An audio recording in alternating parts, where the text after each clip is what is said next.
আর আল্লাহ পাক অনেক কিছু মাফ করে দেন, কিছু কিছু বিষয় আল্লাহ পাক মোটেই পছন্দ করেন।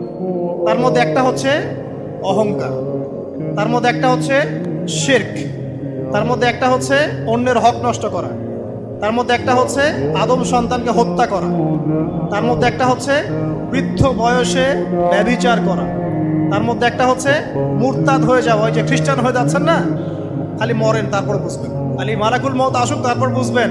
আল্লাহ রাব্বুল আলামিন বলছেন তার রাসূলের মাধ্যমে, কেউ যদি সাক্ষ্য দেয় আল্লাহ ছাড়া কোনো মাবুদ নাই, মুহাম্মদ সাল্লাল্লাহু আলাইহি ওয়াসাল্লাম শেষ নবী, ঈসা ইবনে মারইয়াম আল্লাহর প্রেরিত নবী, আল্লাহর পুত্র নন, জান্নাত সত্য এবং জাহান্নাম সত্য, এই পাঁচটা বিষয় যদি কেউ সাক্ষ্য দেয় ইনশাআল্লাহ সে জান্নাতে যাবে, তার আমল যেমনই হোক না।